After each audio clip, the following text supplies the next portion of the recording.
তো আমরা স্টুডেন্টকে নিয়ে চলে এসেছি গণগণিতে। এই আমাদের স্টুডেন্টরা আজকে আমরা যে বিষয়টা মেনলি ফোকাস করব সেটা হচ্ছে বিভিন্ন গাছের আইডেন্টিফিকেশনটা ফোকাস করব। তো এখানে যে যে গাছগুলো পাওয়া যায় সেই গাছগুলো আমরা স্টুডেন্টদেরকে শেখাবো যে কোন কোন গাছ কিভাবে চিনতে হয়, হ্যাঁ, তাদের ক্যারেক্টার কী আছে সেগুলো চিনবো। তো এই আমাদের স্টুডেন্টগুলোকে যে চেনাবো তার কারণটা হচ্ছে কি, এরা এখন এইচএসে পড়ছে, এরা যাতে পরবর্তীকালে বিভিন্ন গাছ শনাক্ত করতে পারে, বিভিন্ন মেডিসিনাল গাছ সম্বন্ধে জানতে পারে, সেই সম্বন্ধে আমাদের একটা প্রাথমিক ধারণা দেওয়ার একটা চেষ্টা। হ্যাঁ, তো আমরা প্রথমেই যে গাছটা নিয়ে দেখছি সেটা হচ্ছে কি, সেটা হচ্ছে একটা আমরা এই লোকাল যে নাম বলি সেটা হচ্ছে কি, সেটা হচ্ছে লতা পাতা অনেকে বলে, রাবণ লতা বলে। এটা কিন্তু একটা মেডিসিনাল প্ল্যান্ট।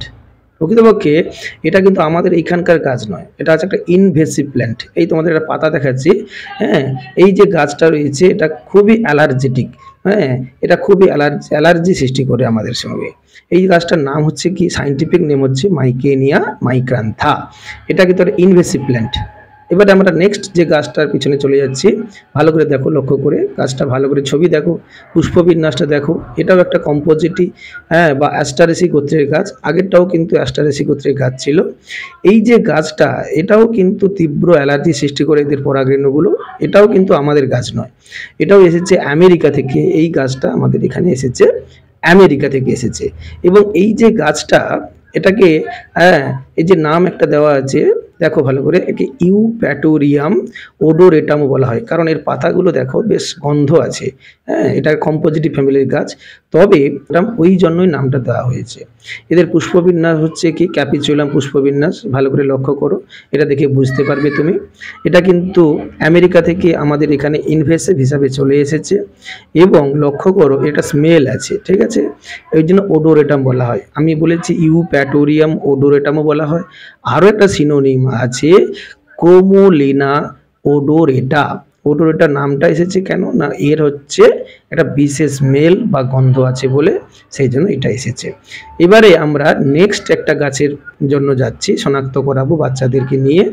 এটা কিন্তু খুবই পরিচিত একটা আমাদের গাছ, বেঙ্গলের গাছ, সেটা হচ্ছে আলকুশি বলা হয়, বা আমরা বলি নেঙ্গুস ফল।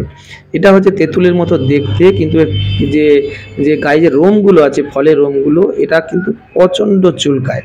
অ্যাকচুয়ালি এর যে সাইন্টিফিক নেমটা আমি বলে দিচ্ছি, সেটা হচ্ছে মুকুনা প্রুয়েন্স। ভালো করে মন দিয়ে শুনতে হবে, মুকুনা প্রুয়েন্স। আমি কিন্তু লিখেও দিয়েছি ভিডিওতে, তোমরা দেখে নেবে এবং এটা দেখে কিন্তু বুঝতে পারবে এটা একটা ফ্যাবেসি যে ফ্যামিলি হয়, সেই ফ্যাবেসি ফ্যামিলি বা গোত্রের একটা গাছ।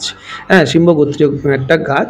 কিন্তু এটা কিন্তু লক্ষ্য করবে, এটা মেডিসিনাল প্ল্যান্ট তো বটেই, কিন্তু এর যে এই যে আলকুশির যে রোমগুলো রয়েছে, তীব্র কি সৃষ্টি করে, চুলকানির সৃষ্টি করে।